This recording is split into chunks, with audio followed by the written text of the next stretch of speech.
Բարև ձեզ սիրելի հայրենակիցներ, ողջունում եմ ձեզ Համայնայության մայրաքաղաք Երևանից։ Այսօր մարտի 30-ն է 2025 թվական։ Կխոսենք աշխարհաքաղաքական տարածաշրջանային ներպետական ուշագրավ թեմաներից, որոնք կներկայացնեմ իմ մեկնաբանությամբ։ Իհարկե սկսեմ այն լորից գիտեք Գյումրում ավարտվեց ընտրությունները, Փարաքյալը առանձնապես չեմ ուզում անդրադառնալ, որտեղ դա ուղղակի տեղական ինքնակառավարման մարմնի ընտրություն էր, իսկ Գյումրու ընտրություններից շատ ավելի ուրիշ սպասելիքներ կան, թե իշխանությունը, թե ընդդիմությունը առհասարակ քաղաքական դաշտը ուզում է տեսնել առաջիկա խորհրդարանական ընտրություններից առաջ ինչ իրավիճակ է, հասարակության ռեակցիան, իշխանության հնարավորությունները, որքանով է իշխանությունը կորցրել իր ռեսուրսը, նախկին իշխանությունները կարողանում են գլուխ բարձրացնել թե չէ, ինչ դերակատարություն ունի այլ ընտրանքի տեսքով հանդես եկողները, որքան հանրային վստահություն կստանան, եւ այդ իսկ պատճառով Գյումրու ընտրությունները դեռ բավական ժամանակ ուշադրության կենտրոնում կլինի, այսինքն այնինչ որ ավարտվել է ընտրությունները, իրականում նոր է սկսվում ամեն ինչ։ Վաղ ավելի հանգամանորեն դրան կանրադառնանք, որովհետև դա հենց առիթ է հանդիսանալու առաջիկա խորհրդարանական ընտրությունների հետ կապված որոշակի հարցեր քննարկել, թե ինչ պետք է անել, ինչ ենք պատրաստվում անել, ինչ կարգի հարցեր կարելի է քննարկել այդ ուղղությամբ։ Ամփոփենք արդյունքները, թեկուզ նախնական, ու ըստ այնեմ իմանանք ինչ ենք այդ ուղղությամբ մտածում։ Իսկ հիմա տեսնենք աշխարհում ինչ է կատարվում։ ԱՄՆ նախագահ Դոնալդ Տրամպը հարցին թե արդյոք ինքը վստահ է այն նպատակին հասնելու մեջ, Տրամպը բացարձակ վստահություն է հայտնել, մենք կստանանք Գրենլանդիան, այո, 100%-ով։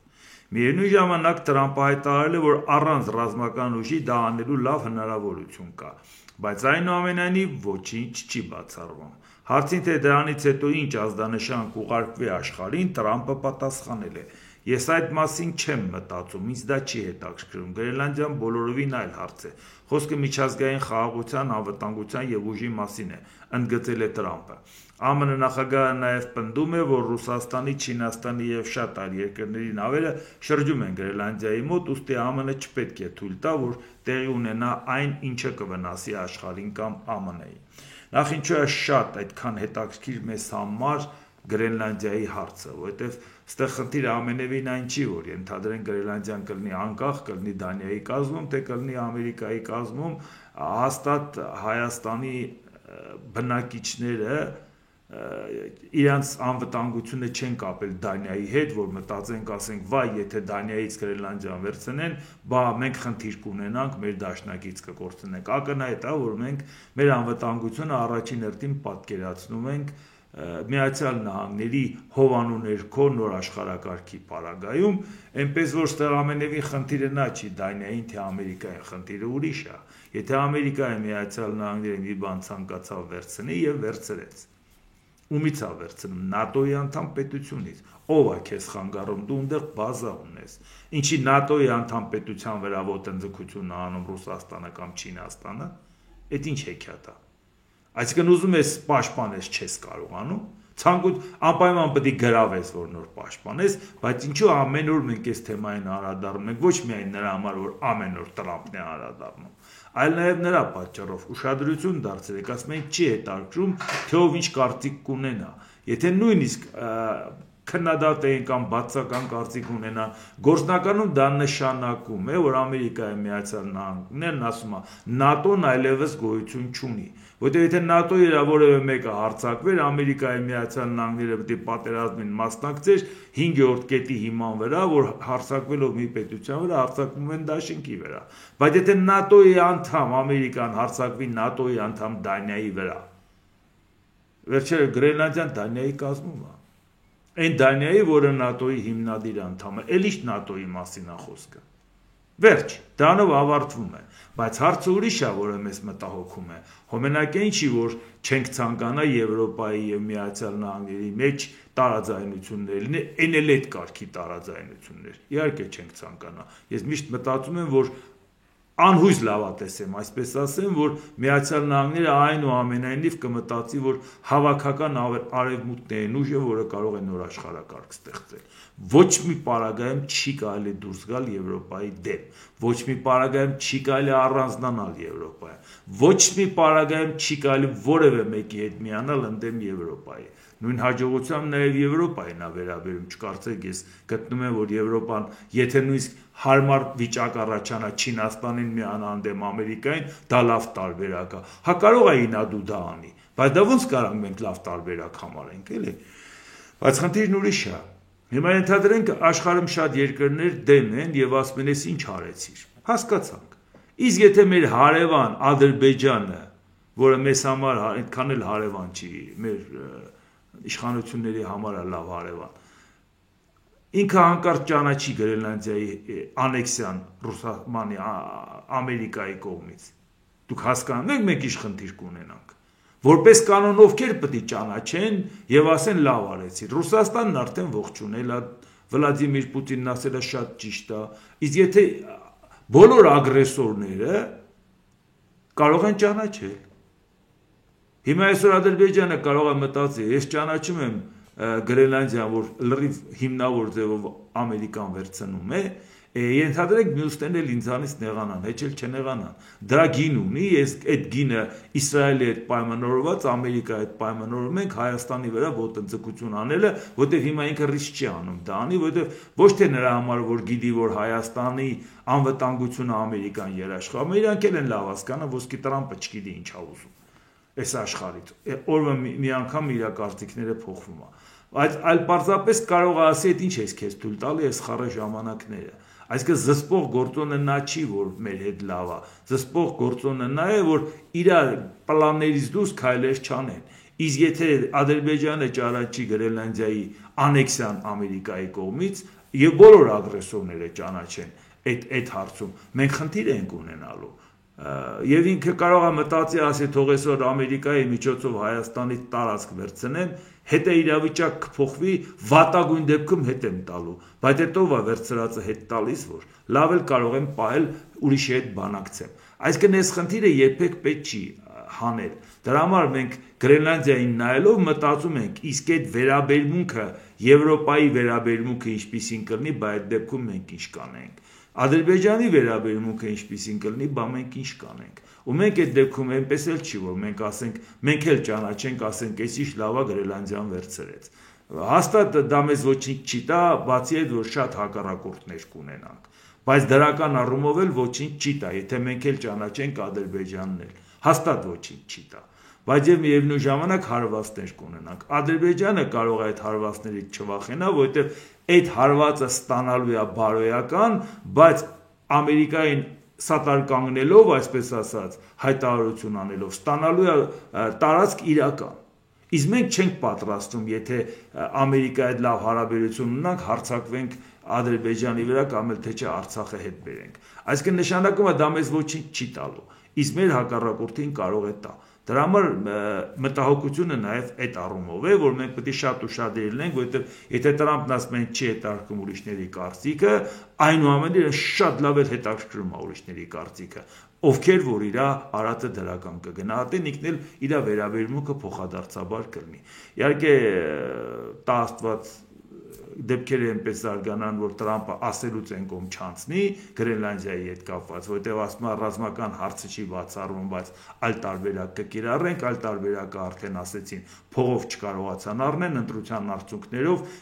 կանգնեցին, ասին համաձայն չենք Ամերիկային միանալ։ Հիմա իհարկե իրանք էլի բաներ կփորձեն, հարցը դա չի, բայց գնալ առճակատման Եվրոպայի հետ եւ մեկ էլ անել այնպես, որ մեր տարածաշրջանում դա ողջունեն ագրեսորները, ասենք Թուրքիայի տեսքով կամ Ադրբեջանի տեսքով, դա մեզ համար խնդիր է առաջացնելու, որովհետև Թուրքիան բնական է շատ կոշտ կերպով Գազայի հարցում դեմ է Ամերիկայի քաղաքականությանը, եթե այդպես ուղիղ էլ կոշտ չի ասում Ամերիկային, բայց ուղղակի բարձրաձայն խոսում է, իսկ Գրենլանդիան իր համար ինչ, շատ հանգիստ կարող ասի ինչ անում եք, արեք,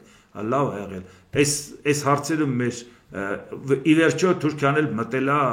Սիրիան վերցրել է, այնպես չի որ Թուրքիան ուրախ չի լինի, որ ագրեսորները իրար ողջունեն։ Այնպես որ այս հարցում ընդեղի այդքան էլ հեռու չի Գրենլանդիան մեզանից, հասկանում եք, քաղաքական առումով չափազանց մոտ է մեզանից եւ մտնելով Գրենլանդիա արձագանքները կարող է մեզ ավելի շատ վնաս տա, քան հենց Դանիային։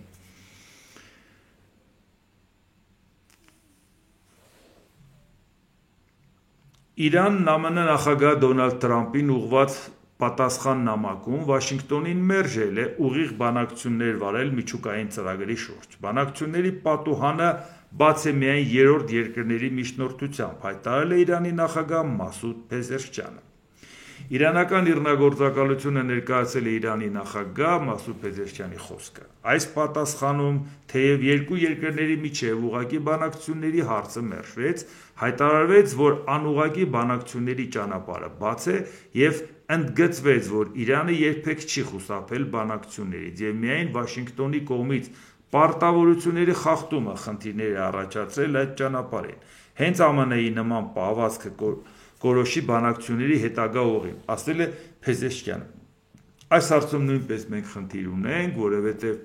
շատ ենք խոսել, սա էլ են թեման է, եթե ամեն օր խոսենք, էլի ամեն օր այդ մտահոգությունը կա, որովհետև Իրանի հետ կապված մենք խնդիր չունենք, բայց Իրանը եթե խնդիր ունենա ուրիշների հետ, հատկապես Ամերիկայի հետ, այդ դեպքում մենք հաստատ կարող ենք խնդիր ունենալ։ Առավել ևս, եթե Ադրբեջանը իր ծառայությունը մատուցի Իրանի նկատմամբ գործողություններ կատարելու։ Իհարկե լուրջ արկածախնդրություն է Ադրբեջանի համար հարևան պետության հետ ինքը համաձայնվի, որ հարևան պետության նկատմամբ ինքը պլացդարմ տրամադրի նրա վրա հարձակվելու, վաղը Ամերիկան այստեղ չի, իսկ ինքը Իրանի հետ կարող է խնդիր ունենա, բայց դա իրանց խնդիրն է։ Մենք ավելի շատ մտածենք, թե մենք այդ պարագայում ինչ կանենք, եթե Իրանի նկատմամբ այնուամենայնիվ Ամերիկան որոշում կայացնի։ Իհարկե Տրամփի այս որ ամբողջ աշխարհի հետ կոնֆլիկտի ա գնում մի քիչ դիրքերը թուլացել է, դրա համար ամեն օր է սպառնում Իրանին։ Իրանն էլ ամեն օր բացատրում է, որ մեկը եթե սպառնացիր, մենք չենք համաձայնվելու։ Այնպես չի, որ Իրանի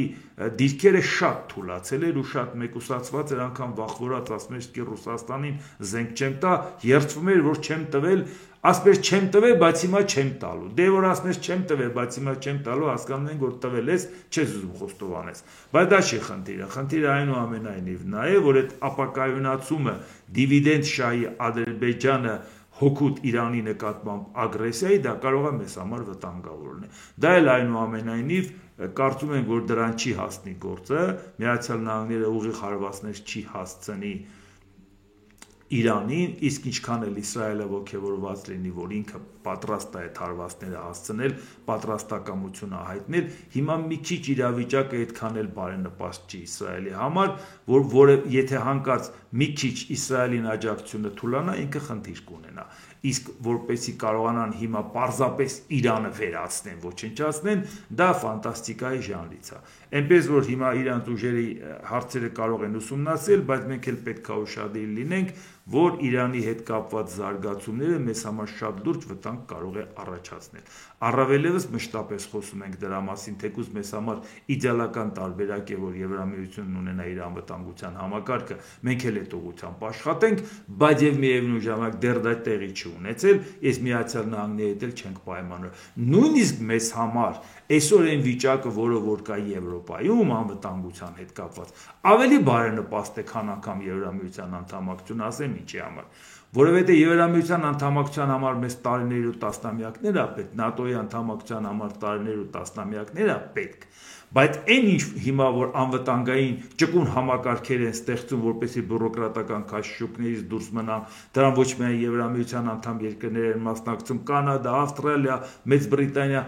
այս պարագայում ինչ է ստացվում, բավական է դու ասես ես Եվրամիության հետ եմ, ավտոմատ կերպով կարող է աշխատես այդ ճկուն համակարգի հետ, որի անդամ կարող ես դառնալ մի ժամ հետո։ Դրա համար պետք չի նորմատիվ հաղթահարել, դրա համար պետք չի տարիներով այդ ցուցանիշները ապահովել Եվրամիության անդամակցության, որովհետև այդ ընթացակարգով չի գնում։ Այս ճկուն մեխանիզմը, որ ստեղծում է, դա կառույց չի, դա ընդհանրապես գործընկերություն է։ Այդ գործընկերության մեջ մտնելու համար տասնամյակների ճանապարհ անցնելու խնդիր չկա։ Այսօր Ուկրաինային ասում են Եվրամիության անդամ չես լինի, կարող ենք խանգարել։ Ասենք Եվրամիության անդամ պետություններից։ Թեկուզ ասենք Հունգարիա, որ մշտապես դա ասում է, Սլովակիան է դա ասում։ կամ ՆԱՏՕ-ի անդամ չպետք է լինես, բայց այսօր ուժի կենտրոնն է դարձել Ուկրաինան։ Ուկրաինայի հետ կապված են քննարկում, անվտանգության հարցերը քննարկում են այնպես, գիտեն, որ նա ունի ամենամարտունակ բանակը Եվրոպայի եւ ամենաշատ զենքն է ստացել, ինքն է զենքի արտադրության մեջ բոլորին տվել անցել է։ Այսինքն այս պարագայում ստացվում է, որ այնպես չի, որ եթե Ուկրաինային ասեցին դու ՆԱՏՕ-ի անդամ չես, դա խառնվեց իրար։ ՆԱՏՕ-ի անդամ 30 պետություն, դե 30 ՆԱՏՕ-ի անդամ խնդիրը, դա մեկ էլ բան է, դե Ավստրալիան ՆԱՏՕ-ի անդամ չի, հա, ընդհանուր աջակցության հայտնող 30 պետություն, որոնք որ պաշտպանում էին իրան, բայց այնուամենայնիվ ինչ խնդիր առաջացավ, կենտրոնում էպիկենտրոնում Ուկրաինան է, այսինքն ուզում եմ ասեմ, այսօր ինչ է, եթե Ուկրաինան ՆԱՏՕ-ի անդամ չի կամ Եվրամիության անդամ չի, նրա հետ գործընկերության հարցում խնդիր կա, ավելի ճկուն գործընկերություն կա բյուրոկրատիայից խուսափելու, այնպես որ այս հարցում բավական է մենք ասենք ձգտում ենք Եվրամիությանն ու ՆԱՏՕ-ին, կարող է գործընկեր դառնանք այդ նոր ստեղծված կառույցին շատ ավելի արագ։ Այնպես որ մենք դա էլ պետք է հաշվի առնենք, որովհետև ուրիշ տարբերակ առայժմ մեզ համար պարզ չի, թե ի վերջո ինչ է անում Տրամպը, ինչ համաձայնության կգա մեր տարածաշրջանում։ Այդ ինչ ասե ԱՄՆ նախագահ Դոնալդ Տրամպը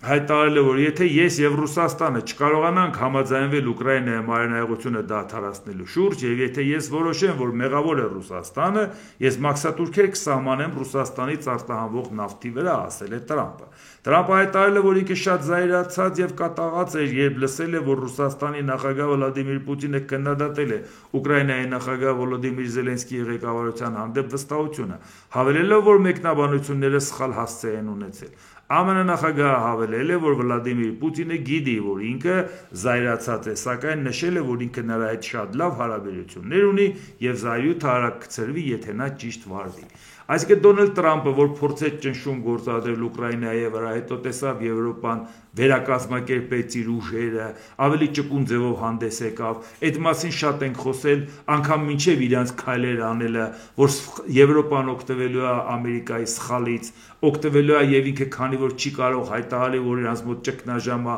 պետք է ասեն, բան չէ ամեր պետություններում ճգնաժամ, բա դուք ինչի համար եք այդտեղ նստած, որ ճգնաժամ է, հակաճգնաժամային ծրագիր ոչ կարող է Մեծ Բրիտանիան բերի, ոչ կարող է Գերմանիան բերի, ոչ կարող է Ֆրանսիան բերի, այն էլ չմոռանանք, որ սկի չունենել որ բերեն, որ փոխանակ հասարակությանը բացատրեն, որ դուք պետք է վատ ապրեք, որովհետև ճգնաժամ է, ասում են ինչու է ճգնաժամ, մեզ ինչ է պատահել, մենք ինչ է չունենք, որ ճգնաժամ է։ Եվ այս պարագայում իրանք իդեալական տարբերակը կտան, ռազմական արդյունաբերությունը զարգացնենք, ժողովրդյան ուժերը մոբիլիզացնում ենք, հասկանում եք, վտանգված է հայրենիքը, վտանգված է Եվրոպան, եւ այս պարագայում սկսեցին ցույց տալ, որ Ռուսաստանը այնպես է զինվում, տվել մեզ անցել է եւ պատկերացրեք, եթե մենք համարժեք քայլեր չանենք, արդեն մտնելու է Եվրոպա, բայց ռազմական ինդուստրիան, երկիրը ռազմական ռելսեր վերադրել ինչի համար է դրել, կարողացան ի վերջո համոզեն եւ նորմատիվները վերանայեցին, որի պատճառում պարագայում ռազմական արդյունաբերության վրա դրած ծախսերը հենց տնտեսության վերելքի լավագույն սցենարն է։ Այդ մասին երբ որ մենք քննարկում ենք, դեռ իրանք այդ քայլերը չէին արելու, ապշում է, որ Ամերիկան խոսում է ռազմական ծախսերի նվազեցման մասին։ Իհարկե հիմա փորձում է ինչ-որ բաներ կոմպենսացնել, որ հանկարծ իր տեխնիկայից չհրաժարվեն, բայց անվստահությունն արդեն առաջացել է։ Դրա համար հիմա այս խնդիրը, որը որ առաջանում է, ԱՄՆ նախագահը արդեն հիմա այս վիճակը տեսնելով արդեն մտածեց, որ սպասի, ոնց որ Ռուսաստանն իրան լավ չի պահում։ Այսինքն եթե Ռուսաստանը չհամաձայնվի այդ քայլերին, մի հատ է ցույց տամ, եթե դու չես համաձայնվել, քո նկատմամբ սանկցիա կկիրառեմ։ Այսինքն ոչ թե ես իմ խոսքից հրաժարվում եմ, ոչ թե ես գտնում եմ, որ Ռուսաստանի, այլ պարզապես Ռուսաստանը չհասկացավ մեր բարությունը եւ այսպես վարվեց։ Հիմա արդեն կարող ենք սանկցիա կիրառել։ Խոսքը ընդհանրապես նավթի մասին չի, նավթը շատ փոքր գործոն է, թեպետ մտածում եմ, որ հա իհարկե նավթի առումով է Ռուսաստանը կարողանում պատերազմը շարունակել, բայց դա այդքան այդպես չի, որ միայն նավթն է խնդիրը։ Տրամպը շատ ավելի լուրջ լծակներ ունի, որպեսզի կարողանա Ռուսաստանին կարգի հրավիրել։ Ուկրաինային օգնելը բավարար է, որ Ռուսաստանի հարցերը կարողանան լուծել։ Այսինքն այս պարագայում մանավանդ որ Ուկրաինայի թիկունքին կանգնած է արևմուտքը, ինքը կցանկանա, որ արևմուտքի հետ հարաբերությունը չփչացնի։ Տեղից էլ մաքսատուրքերի հետ կապված փչացված է, դեռ իհարկե մի քանի օրվա ընթացքում արդեն վերջնական պարզ կդառնա ինչ են անում ապրիլի 2-ի Եվ մեկ էլ ասեն Գրենլանդիայի հետ կապված ցանկացած քայլ չի դիտարկվելու Դանիայի դեմ, դիտարկվելու ամբողջ Եվրոպայի դեմ։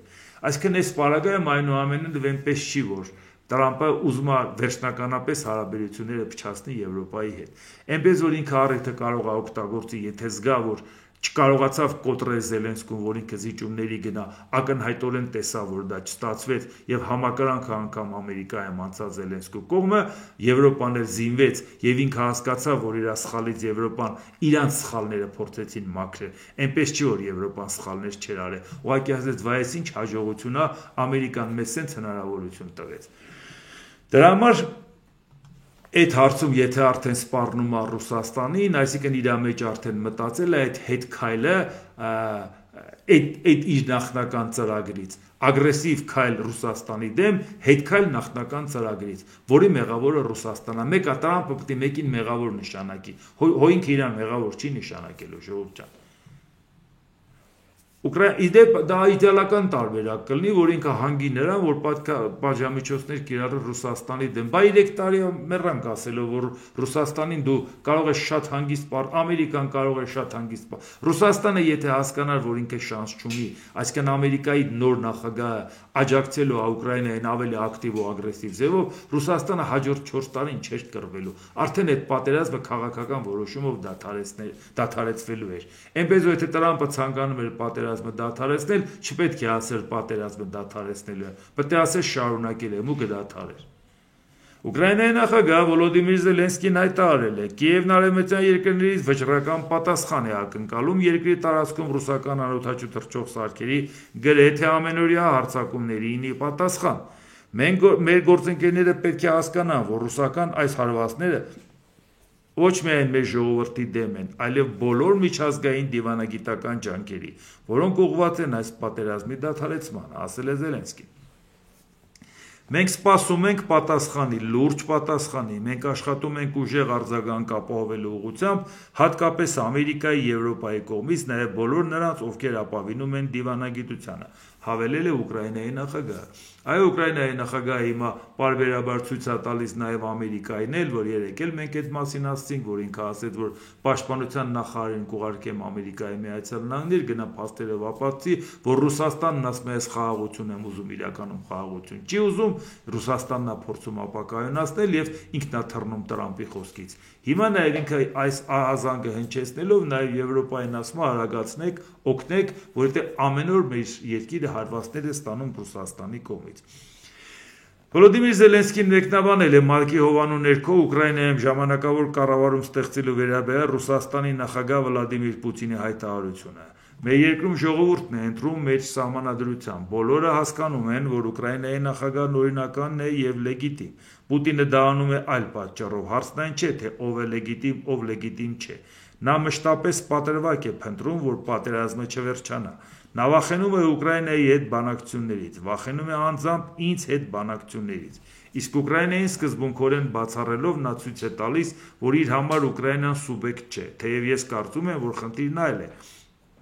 Նա փաստարկներ չունի ուկրաինական կողմի հետ բանակցություններում, ընդգծել է Զելենսկին։ Իհարկե Պուտինը ամեն ինչ կանի, որ Զելենսկու հետ չբանակցի, որովհետև ինքը ինքնավստահությամբ, որ այդ ինչ խնդիր է, մենք էս կանենք, այն կանենք, իր հաշվարկները 3 օրում հաղթելու հետ կապված, հենց խայտարակ ձևով ջախջախվեց, եւ այն ինչ որ սպասում էին, որ հեսա Զելենսկին կփախնի Կիևի մատույցներում կրակում էին կրակոցները լսում էր քաղաքի կենտրոնում, Զելենսկին դուսեր եկե քաղաքում քայլում էր եւ այնպիսի նկարներ էր գցում, որով պարզել է, որ հենց հիմա է այնտեղ, ոչ թե հին նկարներից է գցում։ Իսկ այդ ժամանակ ինչ էր անում Պուտինը, երբ որ հանկարծ 1000 կիլոմետր հեռու Ռոստով էր մտնում իր խոհարարը, ուղղակի Կրեմլից փախնում էր։ Դրա համար ինքը իրոք բարդություններ ունի Զելենսկու հետ շփվելու հարցում։ Նա կուզենա ինչ որ մեկը գա, որը որ ռազմական այս process-ների ժամանակ լիդերություն ստանձնած չի եղել։ Նույնիսկ եթե պատերազմի բովով անցած է, նույնիսկ եթե ռազմական գործին մասնակից է, միայն ինքը չի եղել լիդերը, որի հետ ավելի հեշտ է խոսել։ The Economist-ը գրում է. Ուկրաինան կարող է նախագահական ընտրություններ անցկացնել հրադադարի հաստատումից հետո։ Հրատարակության տվյալներով նախագահ Զելենսկին հանդիպում է անցկացրել հանձնարարելով իր թիմին նախապատրաստվել ընտրությունների, ինչը կարող է հնարավոր դառնալ ամբողջական զինադադարից հետո։ Նշվում է, որ ամեն ինչ հայտնի կդառնա մինչև մայիսի 5-ից առաջ կամ հենց մայիսի 5-ին, երբ խորհրդարանը կքվեարկի ռազմական դրության երկարաձգման օգտին, որի ժամկետը կլրանա մայիսի 8-ին։ Իհարկե, մինչև մայիսի 8-ը, այս վերջերս դուք տեսաք, որ Ուկրաինայի Ռադան որոշում կայացրեց, այսինքն զորակցություն հայտնեց Զելենսկուն, այսինքն ինքը լեգիտիմ է եւ իրան պաշտպանում են եւ պատրաստ են ընտրություններն անցկացնեն զինադադարից հետո։ Իհարկե բավական բարդ ստացվեց, որ այդ որոշումը կայացվեց, երկու անգամ քվեարկության դրեցին, այնուամենայնիվ հասան այդ նպատակին, նույնիսկ այդպիսի դաժան ճնշման օրերն էր Ամերիկայի կողմից, որ իրանք այնուամենայնիվ համախմբվեցին եւ այդ որոշումը կայացրեցին։ Եթե պատերազմը մինչեւ մայիսի 5-ը ավարտված չլինի, դե ուզեն չուզեն իրանք պետք է ռազմական դրությունը երկարացնեն։ Եթե պատերազմը շարունակվում է, ինչ հիմքով պետք է դադարացնես։ Իսկ եթե ռազմական դրությունը շարունակվեց, ինչ հիմքով ես ընտրություն անցկացնելու, եթե օրենքը դա արգելում է։ Թուրքիայի նախագահ Ռեջեփ Թայիփ Էրդողանը հայտարարել է, որ Թուրքիան թույլ չի տա Սիրիայի տարածքային ամբողջականության խախտում կամ անկայունության տարածում Թուրքիայի ողջ հարավային սահմանի երկայնքով։ Էրդողանն ասել է, որ Թուրքիան կշարունակի իր ճանապարհային քարտեզին համապատասխան Թուրքիան առանց ահաբեկչության նպատակը հետապնդող սկսած աշխատանքը, նկատի ունենալով Քրդստանի աշխատավորական կուսակցության շարժումը։ Թուրքիան անսահման համբերություն չունի այդ հարցում, ասելով, որ ակնկալում է, որ երկական ինքնալուծարվի եւ ամբողջովին վայր կդնի զենքը առանց որևէ հետաձգման, եզրափակել է Թուրքիայի նախագահը։ Իհարկե, այստեղ խնդիրը կայանում է նրանում, որ այդ հարցում նաեւ քրդերին աջակցում է Միացյալ Նահանգները, պարբերաբար Թուրքիայից ակնարկում են, որ մենք հույս ունենք, որ Միացյալ Նահանգները զորքերը կհանի, հույս ունենք, որ չի աջակցի քրդերին, այսինքն կթողի, որ քրդերին վերացնեն ու ընդհանրապես չթողեն, որ նրանք որևէ ձևով որևէ դերակատարություն ունենան։ Առայժմ դա դեռ Թուրքիային չի հաջողվում, բայց մշտական այդ բանակցությունները Ամերիկայի հետ տանում է։ Իհարկե ինքը նաև խնդիր ունի Իսրայելի հետ, որովհետև Իսրայելի հետ կապված ինքը ասում է, պետք է Իսրայելը դուրս գա նաև Գոլանի բարձունքներից, բայց Իսրայելը մի քիչ էլ առաջ եկել, այն դիրքերը եկել, որ ժամանակին Սիրիայի իշխանական զորքերն էին կանգնած։ Այսինքն այս հարցում էլ Թուրքիան խնդիր ունի, որովհետև Իսրայելին ինչ որ բան պարտադրել, հարձակվել կամ որևէ բան հաստատ ինքը այդ իր քաշով չի, հասկանալով նրա թիկունքին Ամերիկան է կանգնած։ Ոնց է անելու, որ դեմքը չկորցնի եւ ոնց է անելու, որ ցույց տա, որ Սիրիայի տերուտիրականը ինքն է, որովհետեւ ընդեղի իշխանությունը իր դրածուն է։ Եվրոպան ողջունեց, Ամերիկան էլ որևէ խնդիր չի տեսնում Էրդողանի հետ հանդիպելու։ Բայց այնուամենայնիվ սա հարց է, որի հետ կապված շատ է մեծանում Թուրքիայի դերակատարությունը, որը մեզ համար մտահոգիչ է, որովհետև Թուրքիայի հետ մտածել, որ քանի որ մեծանում է, մենք իրանց հետ լավ լինենք, հեքիաթ է, որովհետև ինքը ցանկանում է իր ազդեցությունը մեծացնել, ոչ թե ինքը գործընկերության է ցկտում։ Ինչքան ինքը ազդեցությունը մեծացնեց, այնքան ցանկանալու է քեզ որպես ենթակա տեսնի, կուլ տա քեզ, ոչ թե քո հետ գործընկերը լինի։ Պատահական չի, որ շարունակությունն էլ կարծանք։ Թուրքիայի նախագահ Էրդողանն ինչ ասել։ Թուրքիան կարևոր ներդրում ունի Ադրբեջանում խաղաղության եւ անվտանգության գործում։ Էրդողանը նշել է, որ Թուրքիան պայքարում է ահաբեկչության դեմ Սիրիայում եւ Իրաքում։ Միևնույն ժամանակ մենք նպաստում ենք Ալբանիայում, Լիբիայում, Ադրբեջանում եւ Քաթարում խաղաղության եւ անվտանգության հաստատմանը, ասել է Թուրքիայի նախագահը։ Այսինքն լատեսեք երկրները ինքը թվարկում, որի հետ կապված ասում մենք ենք նպաստում խաղաղությանը։ Այնպես չի, որ Ադրբեջանին շատ դուր է գալի, որ Թուրքիան իր դերակատարությունը մեծ է ցույց տալիս Ադրբեջանի հետ կապված։ Ադրբեջանը Թուրքիայի կարիքը ունի, որովհետև Թուրքիայի աջակցությամբ պատերազմում հաղթեց։ Բնական է։ Թուրքիան ցանկանում է ամեն անգամ դա տենց ակնարկելով երեսով տա, որ առանցից դու չէիր հաղթի, Ադրբեջանն էլ ուզում է ցույց տա, որ հարգելի է, եթե արդեն ես հաղթել եմ, ինչքան էլ իրանք ասում են եղբայր ենք, բայց իրանք ունեն հակասություններ։ Ադրբեջանը չի ցանկանում այն դերակատարությունը, որ ունի, միած սուլթանական պետություն է ստեղծել, հորից ժառանգություն ստացած, նրան ինչին է պետք մտնի Թուրքիայի թևի տակ։ Եթե անվտանգության խնդիր չունի լուծելու, եթե ռազմական ճանապարհով որևէ խնդիր չունի լուծելու, Ադրբեջանին ընդհանրապես պետք չի Թուրքիայի ձեռի տակ մտնել, ուղղակի բացառվում է, որտեղ ինքը ինքնուրույն խաղացողը նավթագազային հնարավորությունները ինքն ունի, ոչ թե Թուրքիան։ Շատ հարցերում Թուրքիան է Իրանից կախված, ոչ թե ինքը Թուրքիայից։ Բայց միևնույն է, իրանք ինչքան էլ հակասություններ ունենան, մենք դրա մեջ խաղալ չենք կարող, մենք չենք կարող իրանց արանքը մտնել։ Այդ իհարկե Նիկոլ Փաշինյանը փորձում է Էրդողանին ասի, ես քեզ համար ավելի լավն եմ, քան Ալիևը, ասում են չէ, էլի տենց չի։ Ալիևին ասում է, ես քեզ համար ավելի լավն եմ, քան Էրդողանը, նա էլ ասում է, դել տենց չի։ Մեր հակասությունները չի կարա ավելի խորը լինի, քան միասնական ցանկությունը Հայաստանին վերացած տեսնել։ Այնպես որ Նիկոլ Փաշինյանի խաղերը բացարձակ չի կարող բերի այդ հարցում մեծ հաջողություն։ Դրա համար մենք տեսնում ենք, որ Թուրքիան պարբերաբար խոսում է իր դերակատարությունը ընդլայնելու։ Եվ չմոռանանք, երբ որ մտածում են, որ ուժեղ խաղացող մեր տարածաշրջանում եթե չեղավ, լուրջ մրցակից հալնելու Իրանը եւ Թուրքիան։ Իրանն ու Թուրքիան, եթե ուժեղ խաղացողը պայմանականորեն նայենք Ռուսաստանը, եթե դուրս եկավ, իրանք իրար են ուտելու, թե ով է դերակատարություն ստանձնելու։ Եվ պատահական չէ, ես բարբերաբար հիշեցնում եմ, որ նույն Էրդողանը դեռ անցյալ տարի կանգնեց եւ ասեց, պարզա որ Իրանը ցանկանալու է դերակատարություն ընդլայնի, մենք թույլ չենք տալու։ Մենք ոտի ենք կանգնացնելու Իրանի տարածքում ադրբեջանցիներին, էթնիկ ադրբեջանցիներին, որպեսի իրանք կանխեն այդ առաջխաղացումը Իրանի։ Այսինքն ներսից ենք ճնշելու Իրան, որ թույլ չտանք, որ ինքը փորձի ազդեցություն գրավի։ Այսինքն այդ մրցակցության հարցում, Իրանին ճնշելու հարցում, դերակատարությունը ավելացնելու հարցում Թուրքիայի ախորժակը հաստատ մեծացել է, ոչ թե փոքրացել։ Իսկ ինչից պետք է փոքրանար, որ եթե Սիրիան վերցրեց 11 օրվա ընթացքում։ Իսկ դա մեզ համար մտահոգիչ չէ, այսինքն մենք պետք է պարզապես այս ամեն ինչը, որ մենք քննարկում ենք, չենք քննարկում, որ խոճապի մատնվենք, ընդհակառակը, այն մարդը, որը ինֆորմացված է, նա հաստատ խոճապի չի մատնվում։ Նա մտածում է, այս էլ փորձենք, այս էլ նայենք, այս էլ հասկանանք, ինչ է կատարվում, որպեսզի կողմնորոշվենք ինչ է ալնում։ Ու մի կարծեք, որ այն հանրային տրամադրությունները, որ երկրում կա, իշխանությունները դրա մասին չեն իմանում։ Հավանական բոլոր զարգացումների հետ կապված իրանց քայլերը մտածելու ուղղությամբ։ Լավ իմացեք, ամեն ինչին էլ լավ տիրապետում են։ Դուք տեսնում եք իրանք հանրային կարծիքի վրա ոնց են գլուխ ջարդում, որ ազդեցություն ունենան, բնական է դա նշանակում է, որ այդ ձեր կարծիքը շատ էլ կարևոր է, ժողովուրդը։ Կարևոր չէ իրանց տենց չէին կոտորի։ Դրա համար մենք էլ պետք է մտածենք, որ այնուամենայնիվ այդ բոլոր զարգացումների հետ կապված ինչի մասին խոսում էինք, անպայման ուշադրության կենտրոնում պահենք, որովհետև Թուրքիայի դերակատարությունը ընդլայնել Իրանի հետ կապված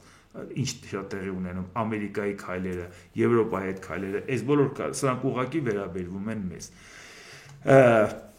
Արցախցիների երեկվա հանրահավաքի մասին ես կարծիք չհայտնեցի այդ լուրի հետ կապված, այսօր չեմ ուզում երկար այդ թեմայով խոսեմ, որովհետև մարդիկ են հավաքվում են դժգոհություններ ունեն, այդ դժգոհությունների հետ կապված արդյոք ճիշտ է ընտրված են թիրախը ումից են դժգոհում, ում դեմ են դժգոհում, ում հետ միասին են դժգոհում, դրա համար չեմ ուզում դրա մեջ խորանամ, մարդիկ են տուն են կորցրել, բայց մեղադրանքներ կան, որի դեպքում արդարացված չի Հայաստանին մեղադրելու հետ կապված, ինչ վերաբերում է իշխանություններին մենք իրանցից ավելի պակաս չենք քննադատում, այն էլ քննադատում ենք բավական փաստարկված, բավական հիմնավոր, բայց միևնույն ժամանակ ուզում եմ, որ մենք անպայման ուշադրություն դարձնենք մի հանգամանքի։ Ոչ մի պարագայում չի կարելի նախկին իշխանությունները փորձեն իրենց սխալները սրբագրեն այս իշխանության սխալներով ու ոչ մի պարագայում այս իշխանությունները չպետք է փորձեն իրենց սխալներն արդարացնեն նախկինների սխալներով։ Դրա համար օբյեկտիվորեն երկուսի սխալն էլ իրար հետ միասին ասում ենք։ Իսկ իրանք ազնիվ չեն։ Իրանք ոչ Ռուսաստանին կմեղադրեն, ոչ նախկիններին կմեղադրեն։ Իսկ այդ պարագայում ինչու է այդ ճշմարտությունը կիսատ-պռատ միակողմանի։ Եթե Նիկոլ Փաշինյանը կանգնում է եւ ասում է, գիտեք ինչ, սկսած բոլոր բանակցություններից, Լիսաբոնից սկսած բացատրում է, որ տարածքային ամբողջականության հարցը այդպես է, թող լուծեին, ինչի չէին լուծում։ Անգամ օրինակաբերեմ 2011 թվականի Կազանի փաստաթուղթը, որ ասում տեսեք, Կազանի փաստաթուղթը հայկական կողմը համաձայնվել էր 7 շրջանները հանձնելու, պատենում եք Ադրբեջանը եկավ մտածածին պատճառ բերեց, որ չհանձնեց, բա դուք էիք հանձնում, մեզանից ինչ եք ուզում։ Եվ ինչ նախնդիրը, այստեղ այն որ նախկինները ինչեր են արել, ես դա շատ ավելի հանգամանորեն ներկայացրել են ոչ միայն այս ամբողջ ընթացքում, այլ անգամ ներկայացրել իրենց պաշտոնավարման ժամանակ։ Խնդիրը ամենևին դա չի։ Նրանց սխալները հրաշալի գիտենք, շատ ավելի փաստարկված, քան Նիկոլ Փաշինյանն է ներկայացնում, բայց խնդիրը լրիվ ուրիշ է։ Երբ որ Նիկոլ Փաշինյանը բերում է օրինակ, ինքը համառորեն չի ուզում ընդունի, որ ինքը իր բերած օրինակի մեջ արդեն իրարամերժ բաներ է ասում, որի հետ կապված ասում ենք, եթե դու նախկիներին քննադատում ես, ինչպես են բանակցել, ինչ սխալներ են թույլ տվել, ոնց են ժամանակ տվել Ադրբեջանի եւ այլև, այդ ամեն ինչը ասել են, գիտենք, բայց երբ որ դու բերում ես, ասում ես, որ Արցախի հարցը փակված էր, չկար, Արցախի հարց 91 թվականից Ալմատիի փաստաթղթով եւ մեկ էլ ասում ես 2011 թվականի Կազանում, որ որոշում էր կայացել փաստաթուղթ էր դրած սեղանին, այնտեղ գրված էր 7 շրջանը հանձնելու մասին, բայց նաև այնտեղ խնդիր կար միջանկյալ կարգավիճակի դիմաց Արցախի, միջանկյալ կարգավիճակի դիմաց, որի պարագայում նաև պետք է անցկացվեր արդեն հանրաքվե, ոչ թե պլեբիսցիտ, որը Մադրիդում էր պլեբիսցիտ, այլ հանրաքվե։ Իսկ եթե անցկացվելու էր հանրաքվե, որի վերջնական արդյունքը ինչ որոշում էլ կայացվեր կողմերի համար պետք է ընդունելի լիներ, անկախությունը Հայաստանի կազմում, Ադրբեջանի կազմում, թե Ռուսաստանի կազմում, կապ չունի վերջնական որոշման հետ կապված, այսինքն ձևակերպման հարցում ազատ էին, որ հարցը նա չի հանրաքվեն երբ կլներ անորոշեր, չկար կոնկրետ, հասկացան, բայց բանակցային սեղանին եթե դրված է փաստաթուղթ, որտեղ քննարկվում է անգամ կարգավիճակի հարցը պետք է լուծվի հանրաքվեով, բա Նիկոլ Փաշինյանը ոնց է ասում, որ 91 թվականից Արցախը հանձնած էր միջազգային հանրությունն էլ որոշել էր, որովհետև ասելով դա արդեն չես փակում է Արցախի հարցը, դու բացում ես Հայաստանի հարցը, եթե դու 2020 թվականի պատերազմից հետո ասեի ժողովուրդ ջան, սենց ստացվեց, պարտվեցինք, Իտալիայի պես պետությունը պարտվեց, Ճապոնիայի պես պետությունը պարտվեց, Գերմանիայի պես պետությունը պարտվեց, մեզանից ինչ եք ուզում, հաղթողել է ալում, պարտվողել է ալում պատերազում, եւ արդյունքների հետ ստիպված հաշտվել են, քանի պետություն տարած կորցրեց երկրորդ համաշխարհային պատերազմից հետո, որովհետեւ պարտվել էր, հասկացանք ժողովուրդ ջան, դա կհասկանայինք, բայց երբ որ դու ասում ես հասկացեք, այդ հարցը փակված է, չկա 91 թվականից, այդ դեպքում հարց է ծագում, եթե 91 թվականից դա արդեն հանձնած էր, 92 թվականին ուրեմն մենք օկուպանտ էինք, որ մտել ենք Ադրբեջանի տարածք, դու կանգնել ես ազգային ժողովի բարձր ամբիոնից ասել ես, եթե խաղաղության փաստաթուղթ չստորագրենք, Հայաստանի զորքը 25-30 հազարը գերի էր ընկնելու, այսինքն Հայաստանն էր կռվում, ոչ թե Ադրբեջանը Արցախի դեմ, բա ինչ գործ ուներ Հայաստանը կռվեր Ադրբեջանի տարածքում Ադրբեջանի դեմ, չէ որ այս ամեն ինչը ասում ենք, դու սխալվել ես, եթե դու ասում ես 91 թվականին հանձնած էր, հենց քու բերած օրինակը 2011 թվականի Կազանի օրինակը ցույց է տալիս, որ այդ հարցը փակ չէր, ինչի ես համառորեն պնդում, ուրեմն ինչ են արել, կաշառել են, վախացրել են, գայթակղել են, ինչ արել Ալիևը, ինչի ես դու 1000 բանից հրաժարվել ես, այդ մեկը համառորեն առաջ է ստանում, չէ 91 թվականից է հանձնած, ոչ 91 թվականից չի հանձնած, եթե 91 թվականից հանձնած է, դու պետական հանցագործ ես, Հայաստանի բյուջեից փող ես տվել Ադրբեջանին, դու պետական հանցագործ ես, Հայաստանի բանակն օգտագործել ես Հայաստանի տարածքից դուրս, սրա մասին է խոսքը, Ադրբեջանը հասավ դրան, որ իրանք ասեն, որպեսի 150 միլիարդ դնի մեր վրա, որպեսի հետո էլ Նիկոլ Փաշինյանն ասի, դե իրանք իրանց հայցերից հրաժարվեն, մենք էլ մերից հրաժարվենք, նորից գանք Կազանի փաստաթղթին, որպեսի մենք պատկերացնենք, Կազանի հետ կապված ոչ միայն համանախագահները, անգամ համանախագահ պետությունների նախագահները հայտարարեցին, որ այդ փաստաթուղթը ստորագրվելու է, Սերժ Սարգսյանն էլ էր նախնական համաձայնություն տվել, Ալիևն էլ, փաստաթուղթը պատրաստ էր, որի մեջ հաստատվում էր, որ հետագա կարգավիճակը պետք է որոշվի հանրաքվեով, հարցը դա չի, որ դա անորոշ էր գրած չորոշվեց, կամ Ալիևը մտածածին պատճառներով չստորագրեց, հարցը դա է, որ սեղանի վրա Ադրբեջանի համանախագահ պետությունները կարգավիճակի հարցը թողել են, ուրեմն Արցախի հարցը փակված չէր, ոչ Լիսաբոնով, ոչ 91 թվականին, իսկ այդ ժամանակ ոչ միայն համանախագահները, անգամ նախագահներն էին հայտարարում, որ փաստաթուղթ կստորագրվի Կազանում, այն ժամանակ Ամերիկայում Բարակ Օբաման էր, եթե չեմ սխալվում, 11 թվին Ռուսաստանում Դմիտրի Մեդվեդևն էր, էլի եթե չեմ սխալվում, եւ Ֆրանսիայում էր 11 թվին Նիկոլա Սարկոզին, հա, Այդ երեքն էլ հայտարարել են դրա մասին։ Այսինքն Նիկոլ Փաշինյանի ասածը, եթե ասում է, որ Արցախի հարցը փակված էր, անգամ Կազանով, Լիսաբոնով եւ այլ,